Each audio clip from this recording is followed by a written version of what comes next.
Uma excelente tarde aos amigos e amigas oftalmologistas. A House of Vision tem o grande prazer de apresentar o H-Vision Academy Webinar, encontros com os maiores especialistas brasileiros discutindo sobre temas muito importantes na oftalmologia. Durante o mês de junho, teremos o prazer de falar sobre o que há de mais avançado em tecnologia em diagnósticos e tratamentos, utilizando as tecnologias de biometria óptica por interferometria, Spectral Domain, Swap Source e uma nova abordagem de tratamentos de retina, no webinar intitulado Veja, Descubra, Explore. No webinar de hoje, iremos falar a respeito de um passo à frente da biometria tradicional, com o biômetro óptico com interferometria Aladdin da marca Tópico. Nosso especialista no dia de hoje será o Dr. Harley Carvalho. Antes disso, iremos falar um pouco tecnicamente a respeito do Aladdin, o biômetro óptico por interferometria com topografia corneana. Para aqueles que não me conhecem, meu nome é Douglas Frisco, atuo na área de aplicação e desenvolvimento de produtos na House of Vision e tenho especialização na área técnica e de gestão no Senai, Mackenzie e formação pela Topcon University. Sobre a House of Vision, todos conhecem muito bem, uma empresa que atua há mais de 35 anos no mercado brasileiro, trazendo o que há de maior tecnologia em diagnósticos e tratamento com abrangência nacional. O biômetro óptico com topografia corneana, o Aladdin, é um novo conceito de biometria em relação à biometria tradicional que outrora era feito. O equipamento possui uma gama de exames agregadas em uma mesma plataforma. Ele é capaz de efetuar 9 medições, combinando a biometria óptica por interferometria e os 24 anéis plácidos para efetuar a topografia, a ceratometria, a pupilometria, o diâmetro corneano, a profundidade da câmara anterior, espessura central da córnea, espessura do cristalino, comprimento axial e a medição de branco a branco. O seu biômetro, por interferometria, possui um comprimento de onda de 840 nanômetros, ultrapassando 90% das cataratas mais densas. A topografia do equipamento é uma topografia completa, com índices para suspeita de ceratocone, por exemplo, medições para pré e pós-operatório, gerando mapa diferencial. Ele possui os mapas tradicionais, axiais e tangenciais. A análise de aberrometria utiliza o polinômio de Zernike para mostrar aberrometrias de baixa e de alta ordem. Dessa forma, o equipamento é capaz de exibir para o paciente condições de pupila fotópica, então ele simula a acuidade visual do paciente em condições com muita luz, ou em condições mesópicas. Então, ele também consegue simular a acuidade visual desse paciente em condições com pouca luz, por exemplo. A pupilometria é algo muito importante para a cirurgia de catarata. Então, nós temos a pupilometria dinâmica, na qual o equipamento aumenta e diminui a intensidade luminosa para que possamos verificar a latência dessa pupila. Possuímos também as pupilometrias fotópicas e mesópicas. A respeito das fórmulas integradas no equipamento, o equipamento é muito completo. Então, possuímos as fórmulas de primeira geração, como SRK, SRKT, Hags, Hofer, Hofer-Q, Holaday. Possuímos também fórmulas para pacientes com cirurgias refrativas, como Camelin-Kalose, Chamas-Von Ristor, e possuímos também as fórmulas de última geração, como o Barrett, com Barrett Universal, TrueK, calculadora tórica e calculadora tórica combinada com TrueK. Possuímos também a calculadora Olsen, com aos cálculos aí para lentes intraoculares esféricas e tóricas. O equipamento possui um computador já integrado na mesma plataforma, possibilitando assim gerar os relatórios, exportar para um pendrive, para um computador, para o servidor ou até imprimir os resultados diretamente a uma impressora conectada a ele. Portanto, são 3 equipamentos integrados em uma única plataforma: um topógrafo completo com 24 anéis plácidos, um biômetro óptico utilizando a tecnologia da interferometria e um computador para gerenciamento de todos esses dados. Agora, passo a palavra para o nosso especialista, Dr. Harlen Carvalho, para compartilhar as suas experiências clínicas e como o biômetro Aladdin tem interferido e tem trago aí para ele as melhores condições para uma cirurgia de catarata segura. Boa noite, agradeço aí a iniciativa desse gigante aí da oftalmologia, House of Vision, no sentido de trazer, né, para o público tudo que tem de up-to-date aí na tecnologia para a nossa oftalmologia contemporânea. A minha missão aqui é falar um pouco sobre a biometria óptica, né? E nós vamos aqui contextualizar, né, onde estamos e o progresso para chegarmos onde estamos, né? Agradecendo aí o amigo de sempre, aí, Douglas, né, parceiro aqui da gente no grupo, né, aqui em Salvador. Nós temos alguns aparelhos aí da House of Vision, trabalhamos com a biometria, com o Pentacam, né? Então, já é de casa. Então, aqui nosso grupo, e aí eu faço homenagem, né, aos colegas, doutor Rodrigo, doutora Verônica, doutora Sinaide, doutor Daniel.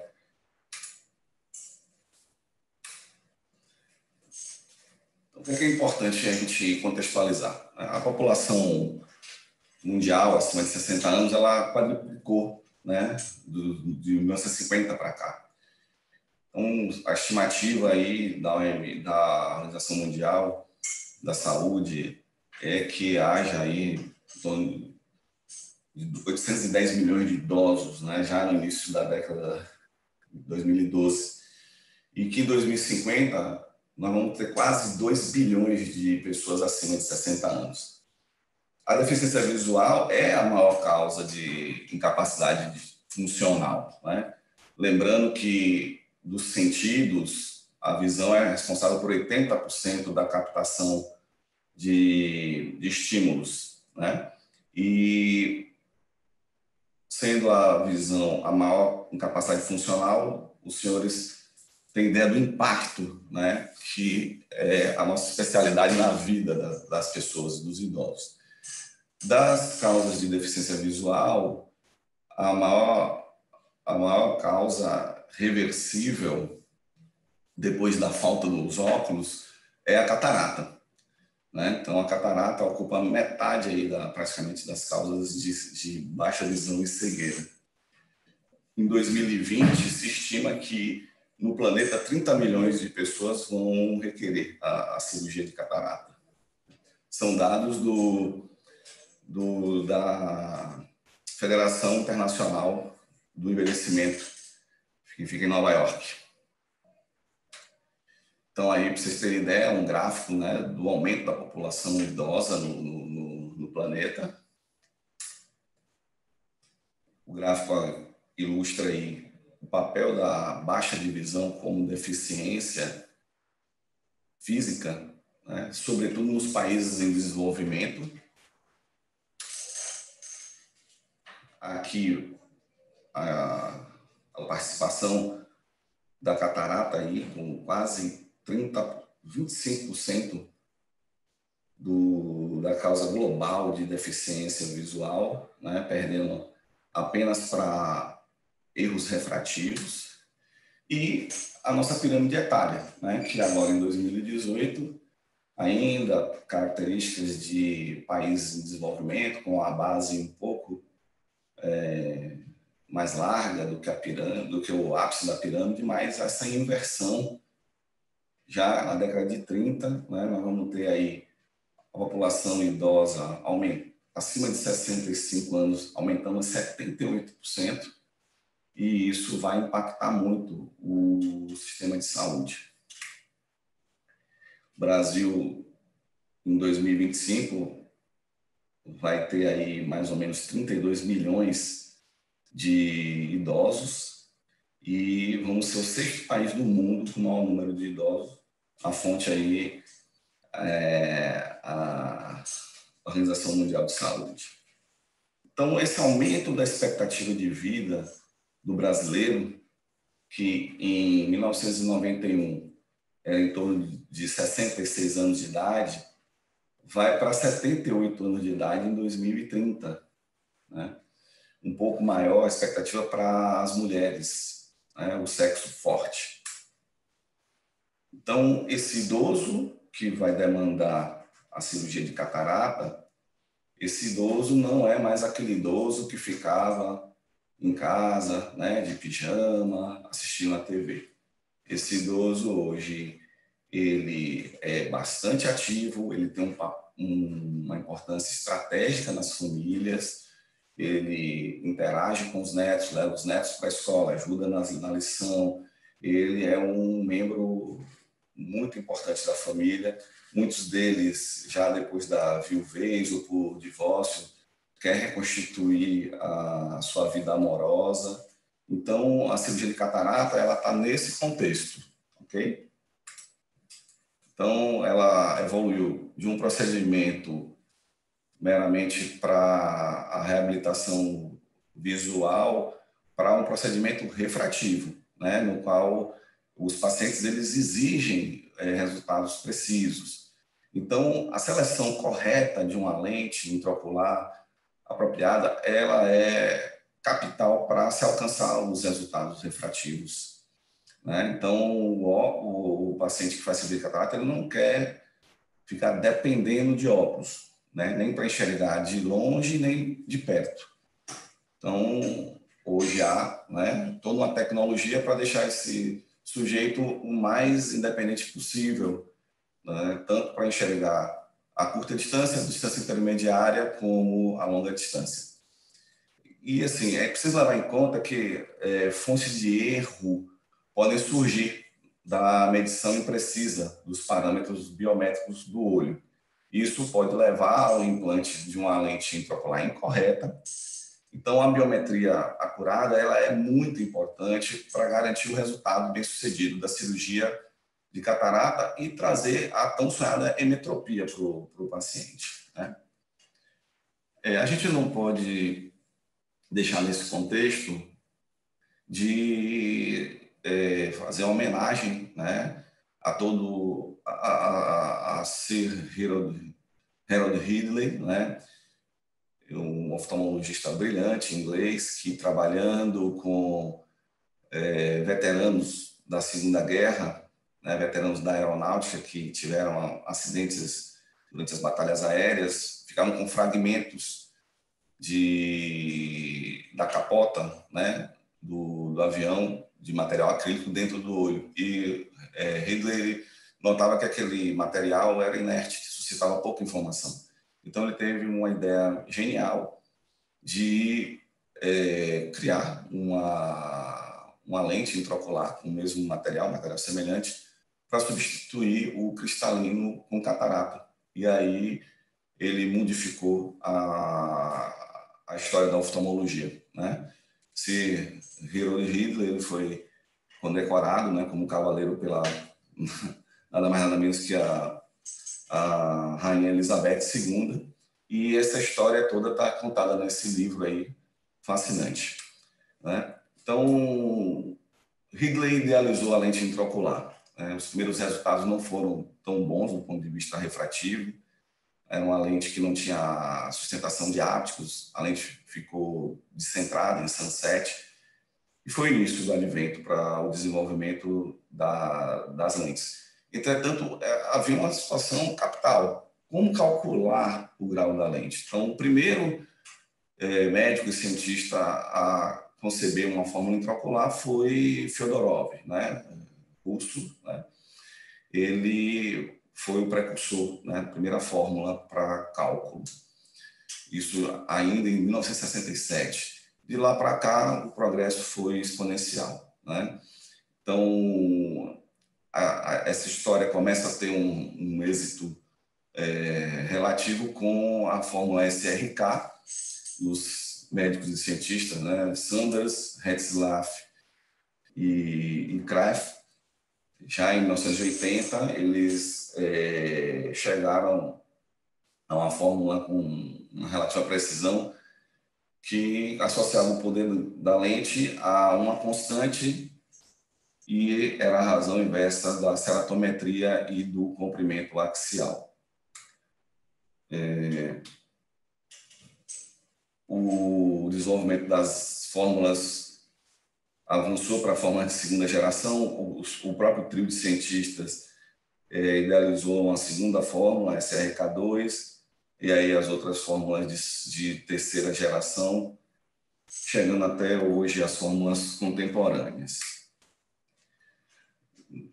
Tanto as lentes intraoculares passaram a ter um aperfeiçoamento da sua geometria, como as fórmulas para o cálculo dessas lentes também, e também o meio para calcular essas lentes, né? Então, o meio inicial era a ultrassonografia módulo A, né? Os biômetros de contato, e esse método tinha a limitação de, às vezes, ou hiperestimar o comprimento axial, né, por indentação, uma falha aí do operador do exame.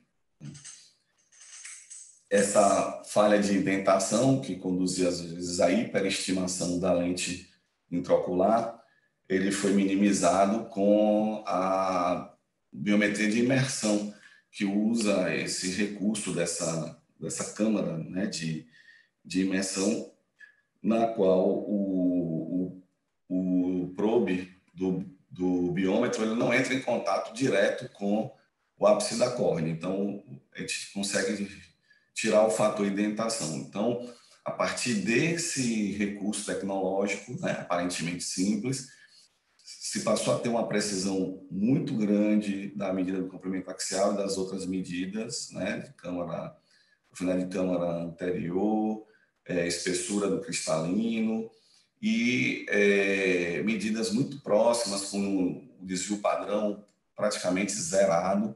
Aí, esse advento permitiu a possibilidade de lentes mais sofisticadas para correção de astigmatismo e para correção de presbiopia também.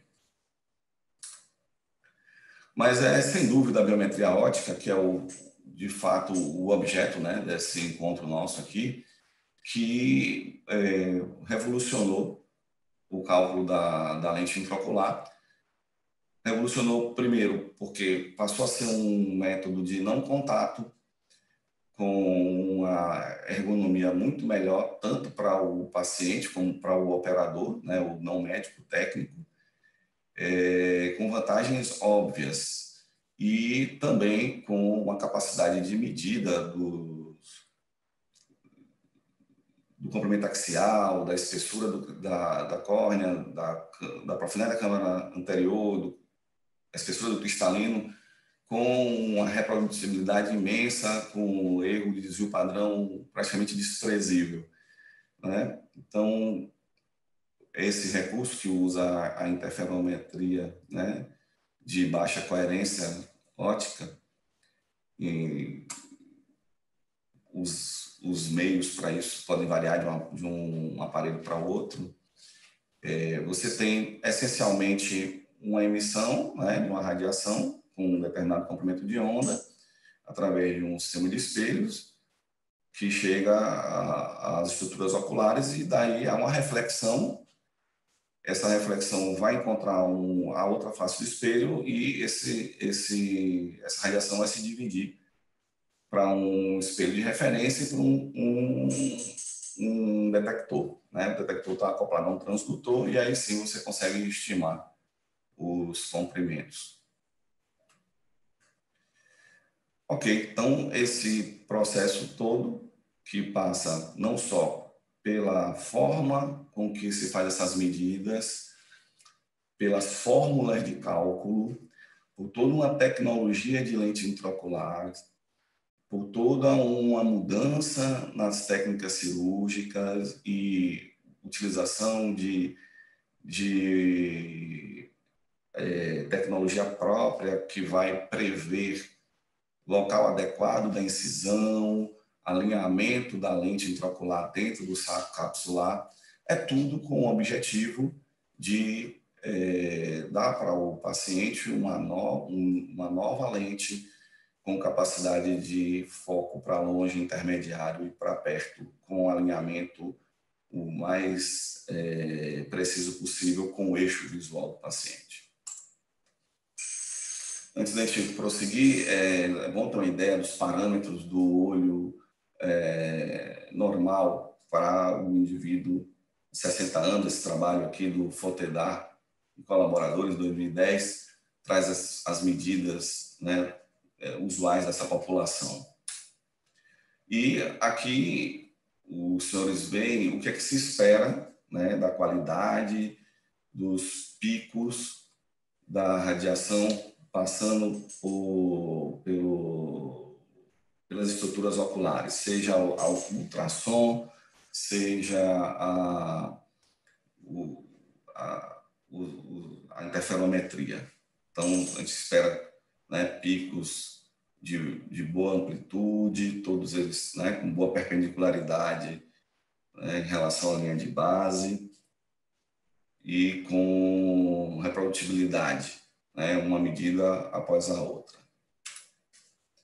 Também não podemos perder de foco como selecionar as diversas fórmulas de cálculo para o comprimento axial do olho, né? Então, infelizmente, as fórmulas não vão ter uma versatilidade para atuar bem em olhos com comprimentos axiais diversos. Então, em pacientes muito hipermétropes, né, as fórmulas com melhor desempenho são Holaday 2 e Hofer-Q. Os olhos normais, né, os olhos entre 22 e 24,5 milímetros, as fórmulas com melhor desempenho, SRKT, Hofer-Q, Holaday. Então, o que se preconiza hoje na literatura, o senso comum, é que se faça uma média desses diversos resultados. E olhos extremos, míopes, né, altíssimos míopes, Holaday 1, SRKT. A fórmula de Olsen, que a gente vai falar mais lá adiante, uma fórmula mais contemporânea, ela teria um desempenho bom em olhos independente do seu comprimento axial. Então, há no mercado uma grande quantidade de biômetros ópticos, né? O precursor foi o IOLMaster da Carl Zeiss, né? Versão 2.0, depois veio a versão 3.0, 4.0, 5.0 e algumas versões 5.2, 5.3. De sorte que hoje no mercado há aí o IOLMaster 500 e há uma outra tecnologia da Zeiss que incorpora outras medidas, né, além de comprimento axial, câmara anterior, mas aí foge do objeto aqui da nossa aula.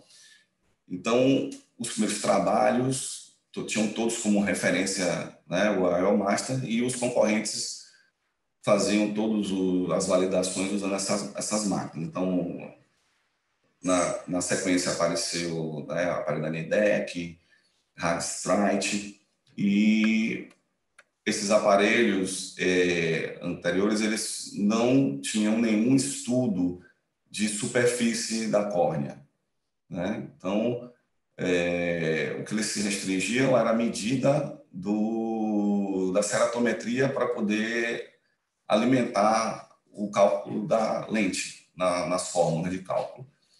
Mas, obviamente, que na perspectiva de se usar lentes tóricas monofocais, tóricas multifocais, algumas patologias corneanas, elas precisam ser levadas em conta porque elas podem contraindicar, né, de modo absoluto o implante dessas lentes, né? Então, havia uma necessidade de conciliar a medida do comprimento axial com um estudo da superfície da córnea. Então, surgiram no mercado alguns aparelhos que faziam o estudo da topografia acoplado à medida do comprimento axial e medidas acessórias que eu já citei. Então, o Aladdin, né, uma tecnologia da Topcon, inicialmente com a versão 2.0 e de modo contemporâneo na versão 3.0, foi precursor nesse sentido. E depois vieram os concorrentes, né, o OA2000 da Tomei e o Lenstar LS900, que tem o recurso acessório de se acoplar um T-cone para que o aparelho, além de fazer medida das estruturas oculares, também possa fazer o estudo de superfície anterior à topografia. Como eu citei, então a ZEISS correu atrás, né, dessa demanda e colocou no mercado o EOMaster 700, mas utilizando uma outra tecnologia que não é disco de plácido, que é a tecnologia disponível no Aladdin e nos seus concorrentes que eu citei. Mas essa tecnologia, né, de ceratometria telecêntrica e swept source para a medida da comprimento axial, ela perde sentido quando você analisa a relação custo-benefício, né? É uma tecnologia muito cara e que pode não ser realidade da maioria das clínicas oftalmológicas. Há também os biômetros ópticos que estão associados à tomografia de segmento anterior, né? São aparelhos também de custo muito elevado, aí, mais de R$500 mil, que vão ter aí uma performance não só para cirurgia de catarata, como para cirurgia refrativa, e também acho que sai um pouco do nosso foco, né? Tanto pelo custo como pelo alcance que já extrapola a catarata. É possível, com um bom topógrafo, né, de disco de plácido, você diagnosticar a ceratocone. O diagnóstico de ceratocone ele não é dado somente pela tomografia de segmento anterior, pelo OCT de segmento anterior, né? Então, você tem um aparelho com um preço muito mais interessante, podendo permitir o diagnóstico dessas patologias da córnea, se torna muito mais interessante para a grande maioria dos serviços, não necessitando de se chegar à necessidade de adquirir um recurso como um tomógrafo de segmento anterior para isso. Então, o Aladdin, na sua versão contemporânea, né, HW 3.0, é um aparelho de interferometria óptica de baixa coerência, né, OLCI. A fonte da radiação é o diodo superluminescente, com comprimento de onda de 830 nanômetros. É um aparelho que tem um excelente desempenho, até mesmo para cataratas densas. O aparelho ele dispõe não só dessa fonte de diodo, como também tem um disco de plástico com 24 anéis, né? E ele se dispõe muito bem para o diagnóstico das patologias corneanas. Ele é um aparelho que tem uma rapidez muito grande da aquisição das medidas, né? Que pode variar entre 5, no máximo 10 segundos, nos olhos mais difíceis. É um aparelho bastante preciso, porque suas medidas têm uma reprodutibilidade muito grande, né? e, consequentemente, desvios padrão muito baixos. E o aparelho tem uma interface muito amigável, né, com o operador, né? Via de regra, um não médico, né, um técnico de oftalmologia. E uma grande vantagem dessa tecnologia é a sua excelente relação custo-benefício, que supera muitas vezes a aquisição dos dois equipamentos separados, né, do biômetro óptico e do topógrafo isolados. Há uma vantagem muito grande da integração das plataformas para evitar perda de dados, né? Então, o fato do próprio aparelho ter um software que já integre os exames, isso é vantagem em relação aos exames separados. Então, o aparelho ele tem uma vantagem em relação a concorrentes, né, com o mesmo objetivo, porque pelo fato da sua fonte, né, de radiação emitir uma radiação com 830 nanômetros, uma radiação que consegue passar bem através dos meios, comprimento de onda, que vai dar uma energia de onda cuja interação com os meios vai permitir que essa onda penetre bem, faz com que esse aparelho tenha êxito aí em pouco mais de 90% das cataratas com diferentes opalescências. Então, o aparelho ele vai dar para a gente, né, medida do comprimento axial, a espessura corneana central, profundidade de câmara anterior, a espessura do cristalino, diâmetro de branco a branco, que tem uma importância não só para algumas fórmulas de cálculo para lente intraocular, mas também para a cirurgia refrativa, né? Então, quem faz cirurgia refrativa, como eu, além de catarata, e que opera com laser de fento segundo, o laser de fento segundo demanda, a cirurgia demanda a medida de branco a branco para poder fazer a escolha do microcerato, né? Do flap. Então, o aparelho também faz pupilometria, que é crucial não só para a cirurgia de catarata, né? Ângulo capa, que vai até muitas vezes influir para a gente escolher qual é o tipo de lente multifocal, né? Se vai ter o anel central mais largo ou não.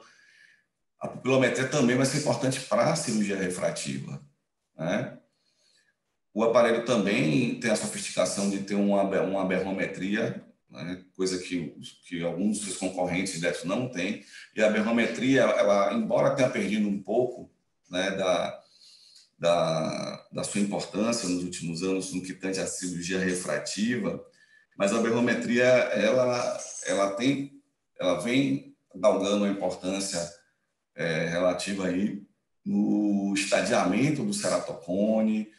Ela é importante também pós-cirurgia refrativa, né, para a gente compreender aqueles olhos que têm uma frente de onda muito alterada e pacientes de refrativa estão fazendo cirurgia de catarata e, obviamente, que os pacientes do pós-operatório de refrativa que vão fazer cirurgia de catarata que têm uma frente de onda muito alterada vão ter uma performance não tão boa com essas lentes multifocais, porque essas lentes elas têm uma perda intrínseca de sensibilidade ao contraste e você tem uma ideia, se essa frente de onda que ficou no resultado de uma cirurgia refrativa no passado vai te ajudar, né, no processo de escolher se vai usar uma lente multifocal ou vai usar uma lente monofocal tórica com asfericidade negativa. E o aparelho, além de fazer todas essas medidas, tem as fórmulas, né, de cálculo no seu software, então vão permitir o cálculo da LIO, tanto para olhos extremos como olhos para pós-refrativa. A gente vai ver mais adiante. E também tem no seu software a calculadora tórica, duas calculadoras tóricas. Então, esse trabalho aqui é um trabalho que compara a acurácia de diferentes biômetros ópticos, né? Esse trabalho aqui do Giacomo Savini é um trabalho assim que foi muito importante para a partida da versão mais recente do Aladdin. Ele comparou as medidas de ceratometria e de comprimento axial do aparelho com a biometria de imersão, mais topografia isolados, onde não se achou diferença estatisticamente significativa, não só para o poder da córnea, como também para o comprimento axial. Esse mesmo trabalho utilizou diferentes fórmulas de cálculo para poder ver se havia diferença de performance do aparelho com uma fórmula e outra. Também não houve diferença estatisticamente significativa. E esse mesmo trabalho comparou a plataforma multitarefa, né, a All-in-One Aladdin, com outras no mercado, usando a mesma lente, uma lente monofocal, né, que foi a Christoph SN60WF, e que verificou resultados muito bons do aparelho na acurácia da medida de comprimento axial e de profundidade de câmara anterior e espessura da lente com os seus concorrentes. Esse trabalho é um trabalho que está publicado no site da Topcon, que é um trabalho que compara o desempenho do Aladdin com o Lenstar. E a comparação de ambos, tanto para a medida do comprimento axial, como medida da ceratometria mais curva, e mais plana e mais curva, profundidade de câmara anterior, espessura corneana, concluiu que tanto o Aladdin como o Lenstar, eles se equivaliam, né, na eficácia para fazer a medida correta dessas estruturas oculares. Então, como eu havia dito, né, o aparelho ele tem acoplado um topógrafo com o princípio do disco de Plácido, são 24 anéis, mas o aparelho não é uma mera topografia como as que nós estamos habituados aí do Atlas, do Medmon, ou outros concorrentes, né? O ICIS. Ele tem uma super topografia, né? Ela consegue medir a córnea nos seus quase 10 milímetros centrais. Ela analisa 100 mil pontos, medindo efetivamente 6 mil pontos. Não é pouca coisa, não. Então, ela mede efetivamente 6 mil pontos, mas a partir desses 1.000 pontos, ela vai fazer uma análise de interpolação para analisar mais 100 mil pontos. Ela não usa a ceratometria central simulada, que é uma fonte de erro, né, para o cálculo de ceratometria em pacientes pós-cirurgia refrativa, especialmente na ablação miópica, né, menos na ablação hipermetrópica, mas na ablação miópica, onde você tem uma ablação ali no centro da córnea, a medida da ceratometria nos 3 milímetros centrais está muito comprometida. Esse aparelho ele consegue superar essa limitação, porque ele usa essa tecnologia RCR, que mede o raio real da córnea, né? Ao analisar 1.024 pontos nos 3 milímetros centrais da córnea do paciente. Talvez para o olho virgem de cirurgia refrativa isso não faça tanta diferença, mas para o olho pós-refrativa em ablações miópicas isso é crucial. O resultado ele equivale a de outras tecnologias de aparelhos muito mais caros, como o Pentacam, onde você vai ter lá o Holaday Report, que vai medir o EKR, né? Ou então o Galilei, que vai medir desses pacientes o Total Corneal Power, né? Então, aparelhos muito mais caros para poder chegar a uma acurácia de medida de ceratometria central em paciente pós-refrativa, que o Aladdin consegue dar resultado bem semelhante pelo princípio dessa supertopografia aí com o disco de plástico. Então, eu havia dito que não é preciso tomografia para diagnosticar ceratocone, tá? Quem é especialista da área sabe que a topografia de córnea, que vai estudar só a superfície anterior, é capaz disso. Aqui eu trago para vocês padrões de ceratocone, né? Gravata borboleta, torcida, né? Pata de caranguejo, C invertido, né? Padrão de gravata borboleta assimétrica ou então boneco de neve. Então, são vários padrões típicos que a gente consegue ver na topografia. Então, obviamente, um paciente com ceratocone não vai ser um paciente eleito para uma lente multifocal, né? Mas há casos de ceratocone em que a gente pode colocar uma monofocal tórica para corrigir parcialmente o astigmatismo e o paciente ter uma boa satisfação.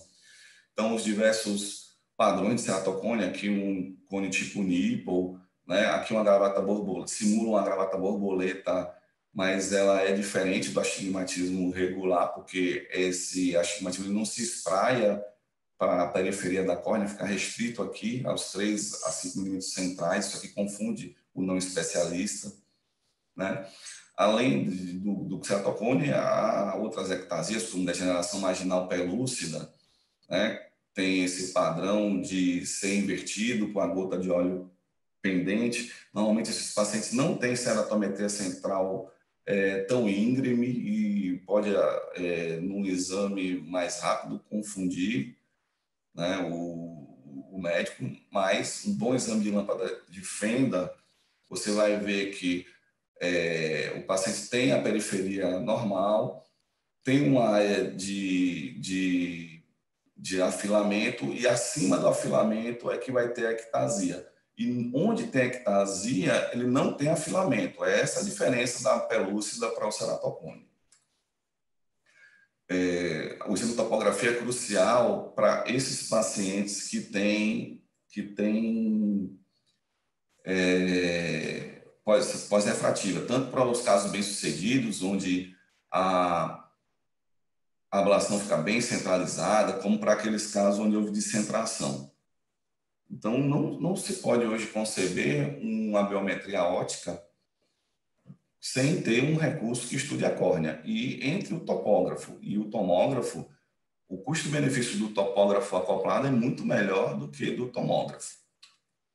Aqui um paciente pós-cirurgia de correção de hipermetropia, né? Não confundir isso aqui com ceratocone, tá? Então, dito tudo isso, né, salientada a importância de ter um recurso tecnológico para estudar a córnea, é preciso agora a gente ver mais ou menos como é que funciona, né, o aparelho. A minha experiência aqui no grupo é com o Aladdin, né? A gente tem aqui a versão HW 3.0. Aqui é a tela inicial para o auxiliar de oftalmologia, ou então até para o próprio oftalmologista, começar o exame do paciente. Então, como eu falei anteriormente, a captação é muito rápida. Ele mede primeiramente a ceratometria e depois mede componente axial e outras medidas do segmento anterior, como espessura da córnea, profundidade da câmara anterior e espessura do cristalino. E tudo isso ocorre num intervalo aí de 5 segundos, no máximo 10 segundos. Então, a topografia é idêntica, o display é idêntico dos aparelhos de topografia que a gente já conhece, né? Aqui o display da berrometria. E assim, o aparelho ele tem um recurso de você dar um print screen e imprimir exatamente o que vocês estão vendo aí na apresentação. Esse aparelho ele não tem um display próprio derivado do que vemos na tela. Então, algum desses displays da tela, eles não têm uma impressão padronizada, mas você tem um recurso de tirar o print screen e imprimir exatamente da forma como vocês estão vendo aí na apresentação. Então, é importante o estudo das aberrações, né, da frente de onda. Você vai poder detectar se esse paciente tem coma, se tem aberração esférica fora do normal, tudo isso que pode comprometer o emprego de uma lente intraocular premium do tipo multifocal tórica. Aqui uma lembrança, né, para esse grande gênio, o Fritz Zernike, que foi quem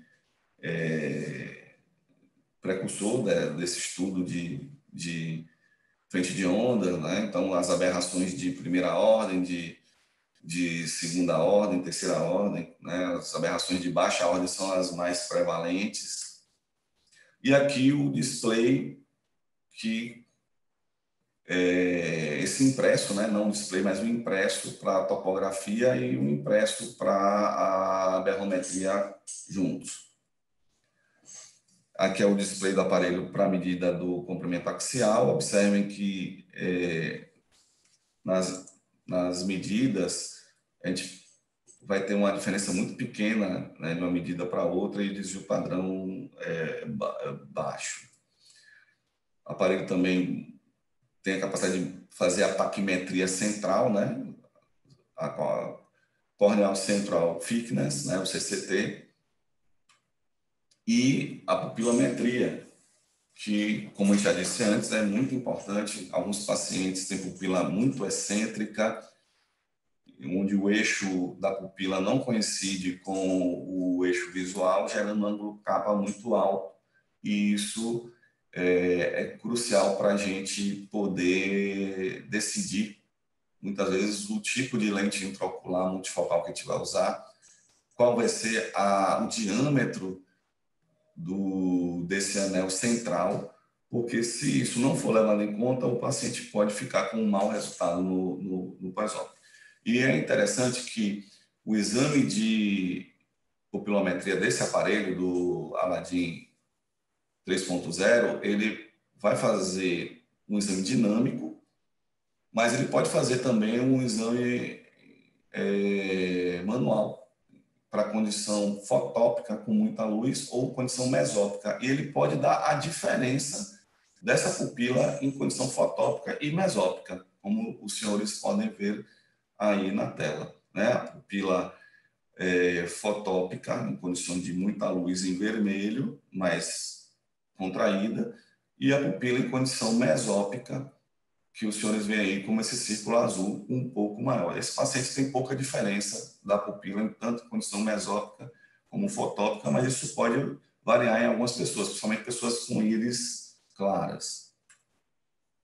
E o aparelho, além daquele display, ele também tem um impresso próprio para a pupilometria, tanto a pupilometria dinâmica como estática. Isso pode ser muito importante, não só para a escolha da lente multifocal, como também para a lente, para a cirurgia refrativa, no qual a gente tem o recurso de colocar no set point do laser, lá do Excimer Laser, a zona ótica que a gente quer trabalhar, seja ela 5,5 milímetros, 6 milímetros, 6,5 milímetros ou até 7 milímetros de zona ótica.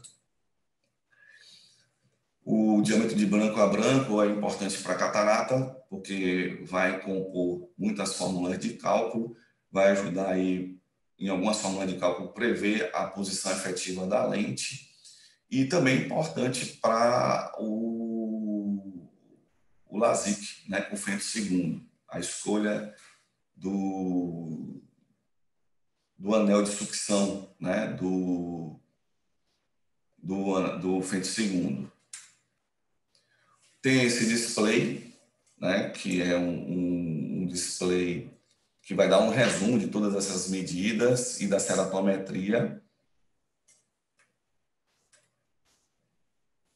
O aparelho ele conta com um arsenal muito interessante de fórmulas a bordo, né? Então, a gente vai ter as fórmulas de terceira, de quarta, de quinta geração, né, como a SRK T, como a Holaday 1, a Hofer Q, chegando até a quinta geração, como a Hygis, e as fórmulas mais contemporâneas, como o conjunto de fórmulas de Barrett e Olsen.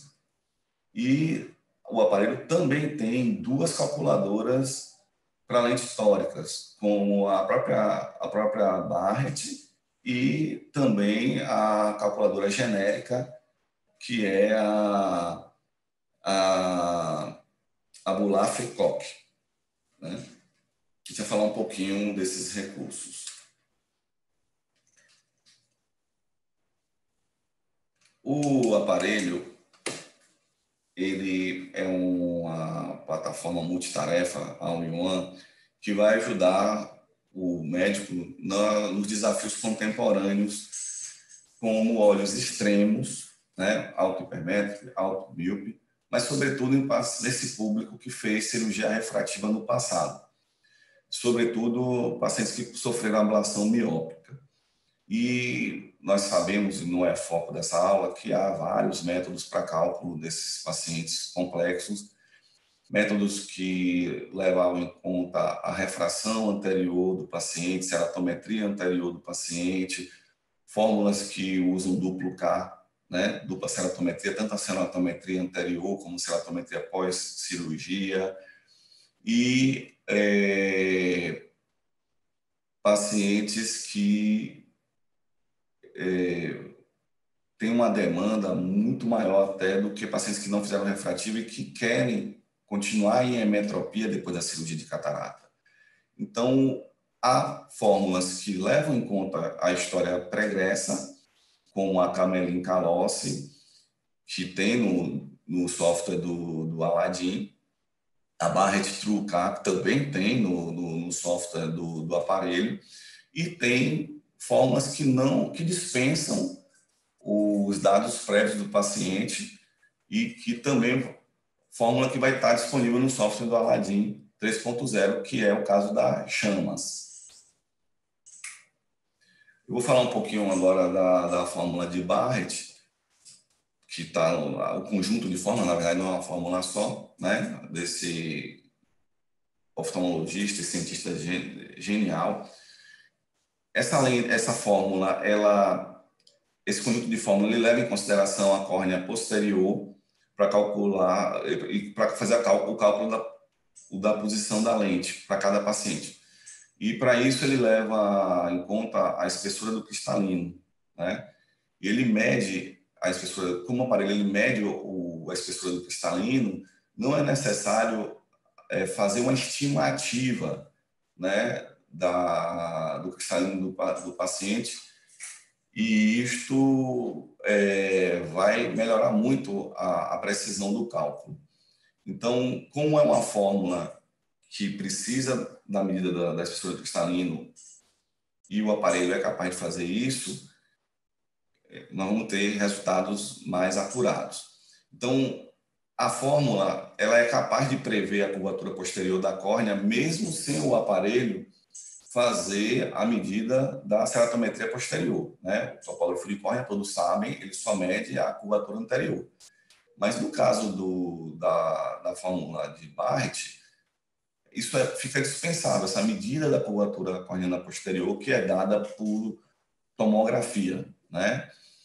Como acontece no Pentacan XL ou no Galilei 6.0. E como acontece também essa medida da curvatura da córnea posterior no AEOMAX 700. Todos esses três aparelhos muito mais caros, né? 5 vezes mais caros do que o Aladdin versão 3.0. Então, a fórmula de Barrett, ela vai conseguir, por cálculos, deduzir quanto que é essa curvatura posterior, e isso é muito importante no paciente pós-refrativa, porque os senhores sabem que na ablação miópica há uma modificação da curvatura anterior e não há uma modificação da curvatura posterior da córnea. Consequentemente, o índice de refração da córnea, ela muda. Então, deixa de ser 1,33, 1,37. E isso pode induzir a a erro no cálculo da lente. Então, a fórmula de Barrett, as fórmulas de Barrett vão conseguir compensar isso. Então, o Aladdin ele vai ter tanto a Barrett Universal 2, com a TrueK, com a Barrett RX, sem contar a própria calculadora para lentes históricas. Então, a Barrett Universal 2, ela é usada para olhos que não fizeram cirurgia refrativa, né? Ela leva em conta o componente axial, a ceratometria, a profundidade da câmara anterior, a espessura do cristalino e o diâmetro de branco a branco, né? Ela é usada para esses olhos que não têm astigmatismo e que não fizeram cirurgia refrativa prévia. A Barrett TrueK, ela é utilizada para pacientes que se submeteram tanto a RK, ou LASIK, ou PRK, tanto em ablação miópica como ablação hipermetrópica. E a Barrett TrueK tórica, ela é para esses pacientes que fizeram cirurgia refrativa e que ficaram com astigmatismo significativo. E ainda há essa Barrett RX, que é uma fórmula usada para correções, né, para reoperações. Então, quando acontece cirurgia com o emprego de lente multifocal tórica, em que vai sobrar astigmatismo e o paciente vai ficar com queixa, então essa fórmula ajuda a prever a rotação que aconteceu dessa lente no pós-operatório. E também ela pode ser empregada nos casos em que você planeja fazer troca da lente, né, explante para troca, ou então quando você está imaginando fazer um piggyback para corrigir a metropia esférica residual. Então aí o display, né, da calculadora de Barrett e as diversas fórmulas diferentes, né? Então a Universal 2, a TrueK e a fórmula RX. Aí já com a calculadora tórica, que ajuda a prever o local de incisão e o alinhamento do eixo da lente tórica multifocal. Como eu disse, esse aparelho também tem uma outra calculadora tórica, além da Barrett, que é que usa uma fórmula de regressão astigmática chamada Abulafia-Koch. Então, é mais um recurso desse aparelho de grande versatilidade. E aí é o display da Abulafia-Koch, não tem um display específico, última forma. Aí é o impresso para a calculadora tórica da Abulafia-Koch. Não há um impresso para a calculadora da Barrett. Entretanto, como eu falei, vocês podem dar um print screen na tela aqui da Barrett e imprimir exatamente como está aí na apresentação. Então, não é porque não tem um impresso próprio que não há o recurso do aparelho para fazer uma impressão bonita. E a fórmula de Olsen, que também está a bordo, né, no aparelho, é uma fórmula bastante versátil, né? Ela é bem precisa para calcular a potência da LIO em praticamente todos os tamanhos de olhos, e ela inova com a constante C, que prediz a posição efetiva da lente LP e é independente do comprimento axial, da ceratometria e do diâmetro branco a branco. O software da máquina já tem constantes para praticamente todas as lentes mais importantes do mercado, com as respectivas constantes A. E o que a gente quer, no fundo, é uma precisão, né, no cálculo da lente, no caso do uso de lentes tóricas, tanto monofocais ou multifocais, para o paciente alcançar a metropia. Então, tudo isso é para chegar aqui, né, nesse impresso, né, e a gente poder ter a lente que vai dar para o paciente a satisfação de não só melhorar a sua habilidade visual e ficar com a maior autonomia possível do uso de óculos. Então, agradeço a oportunidade de trazer para vocês essa atualização aí nos diversos recursos para cálculo de lente intraocular, né?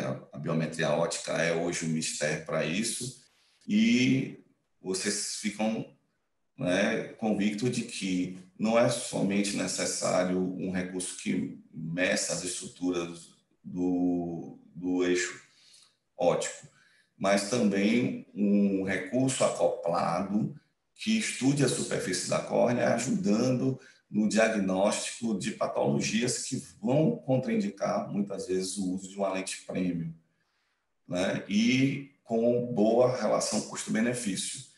Há, de fato, tecnologias mais sofisticadas com tomografia